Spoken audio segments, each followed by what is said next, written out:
Bueno, vamos a ver la última cónica, la hipérbola.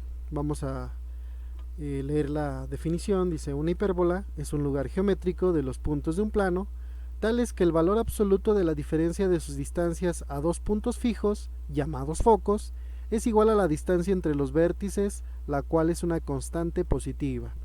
La definición es muy parecida a la de elipse, nada más que es una diferencia y no es una suma. Entonces vamos a ver la forma canónica otra vez. La distancia entre eh, foco y foco sigue siendo 2c, entre vértice y vértice sigue siendo 2a, y esta distancia desde B1 hasta B2 sigue siendo 2b. Tenemos que el eje donde no está el eje focal se le llama secundario o imaginario, porque precisamente no hay intersecciones de esa hipérbola con este eje. Y el eje principal o real es el eje focal, porque aquí hay intersecciones con los ejes y claro, tiene los focos, contiene los focos. Entonces, la distancia de foco a foco es 2c, se llama distancia focal. De vértice 1 a vértice 2, 2a, y se le llama eje transverso. De B1 a B2, 2b, y se le llama eje conjugado. Aquí ya sabemos que el centro pues está en el origen. Esta también tiene centro. El foco sería en el 1 menos c,0, el foco 2 en c,0, el vértice 1 en menos a, 0 y a,0. La excentricidad sigue siendo c entre a, y el lado recto sigue siendo 2b cuadrada sobre a. Estas ecuaciones son de las rectas que pasan o que son las asíntotas de esta hipérbola. Si queremos obtener las ecuaciones, pues es muy sencillo, porque aquí podemos ver que se forma un triángulo rectángulo. Entonces este lado mide lo mismo que este, que es b, y este mide a. Entonces la pendiente es y, delta y, que es b, entre delta x, que es a. Entonces, y pasa por el origen. Entonces esta sería la ecuación: y menos y0 igual a m por x menos x0, donde y0 y x0 pues es el origen, que es un punto por donde pasa esas rectas. Y la pendiente de acá es negativa, pero tiene el mismo valor. Entonces estas serían las asíntotas en la forma canónica. Y sigue habiendo una relación entre A, B y C, pero en este caso ahora es A, ahora es B, y la hipotenusa es C. Entonces estaría relacionadas esas variables de esta forma. La definición, decíamos, de la hipérbola es muy parecida a la de la elipse, con la diferencia de que si tomamos un punto, por ejemplo, de esta rama de la parábola, aquí, entonces la distancia más grande es de f1 a x, entonces le vamos a restar la pequeña, que sería la distancia de x a f2. Si tomáramos un punto de esta rama sería al revés, la distancia más larga sería de f2 a x y la más pequeña de x a f1.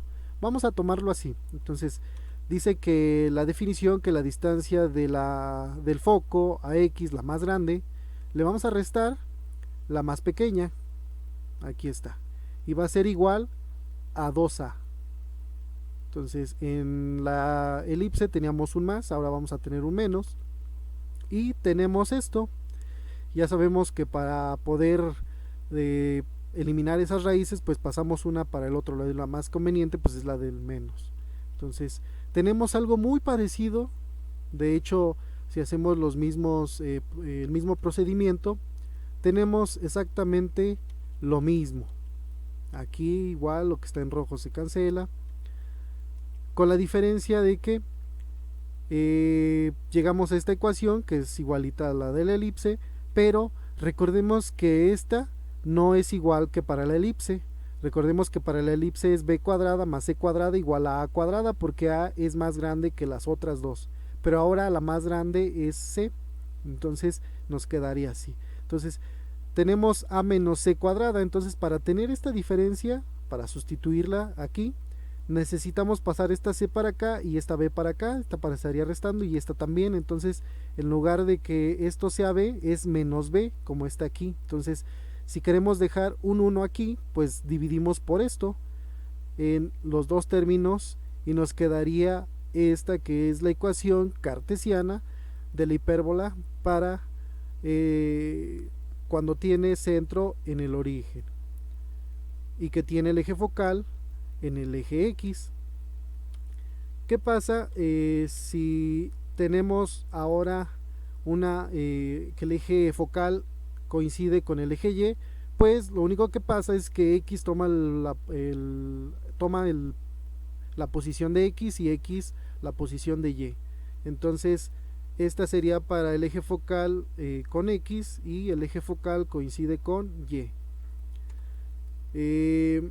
Vamos a sacar las ecuaciones vectorial y paramétricas. Aquí yo creo que sí sería recomendable ver la ecuación cartesiana y verla como una identidad trigonométrica.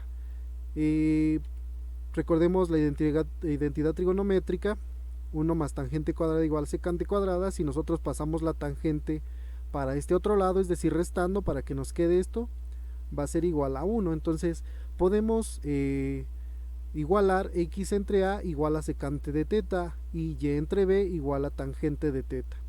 Esta es una posible parametrización que quedaría así.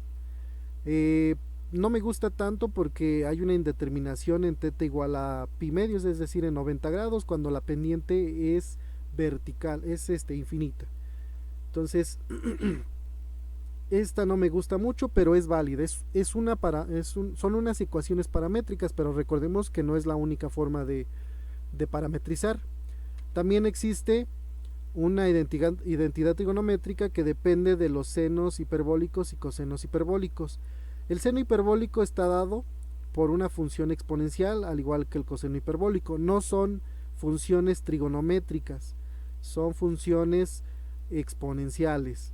Entonces esa identidad trigonométrica es coseno hiperbólico cuadrado de t menos seno hiperbólico cuadrado de t igual a 1. Esta me gusta más porque no hay indeterminaciones. Entonces si hacemos lo mismo que para la secante y la tangente, el coseno con x y el seno con y, nos quedaría así. Nada más que con el coseno, para cualquier valor de t siempre nos da positivo. Entonces cuando le demos valores a t, la única rama que se va a dibujar es esta. Entonces para que se dibuje la otra, pues le ponemos nada más un menos, porque el seno hiperbólico sí tiene valores negativos. Podemos verlo aquí. Si nosotros le damos un valor muy grande, pues esto va a ser positivo, pero si le damos un valor pequeño, esto se va a hacer negativo. Y acá no importa si le damos valores grandes o pequeños, podemos ver que esto nunca va a ser negativo. Por eso es que le ponemos un más y un menos. Y con esto dibujaríamos la hipérbola.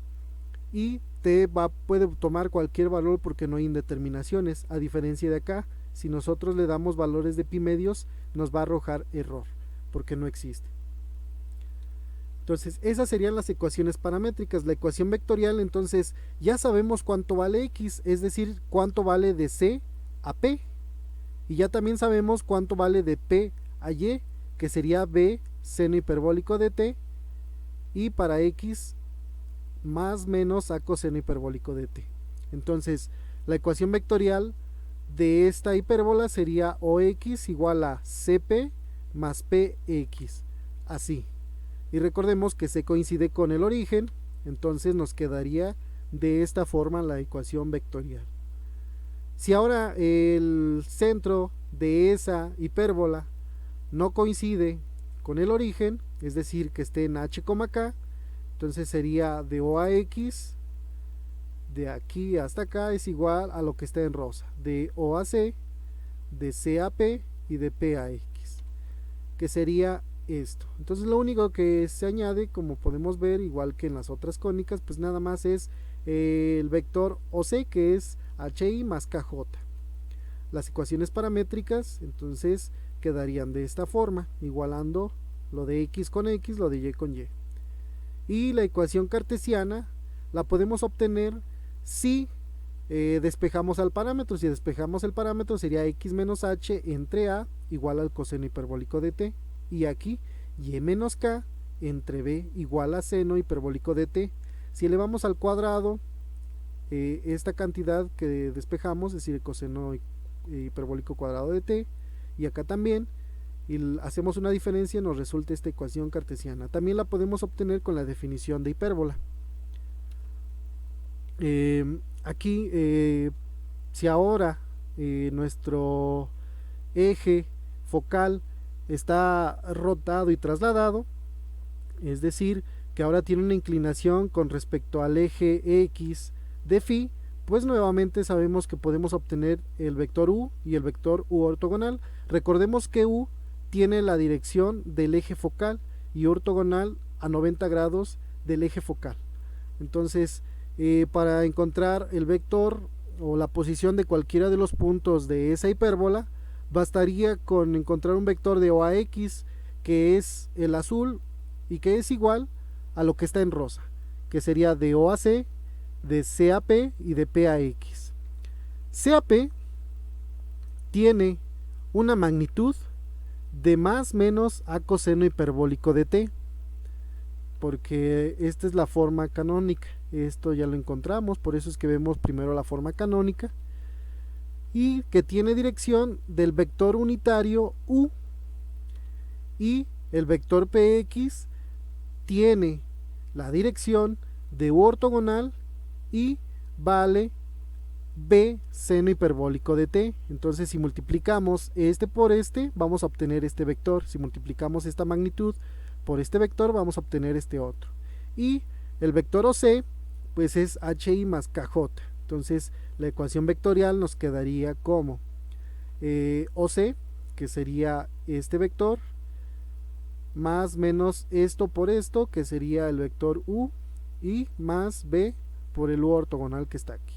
Entonces, esa sería la ecuación vectorial y la ecuación paramétricas de la hipérbola cuando está rotada y trasladada. Entonces, para encontrar las paramétricas, pues sería muy sencillo, ¿no? Ya sabemos que separamos x con x y y con y, que nos quedaría de esta forma, donde t pertenece a los reales. Entonces, aquí el parámetro ya sabemos que es t.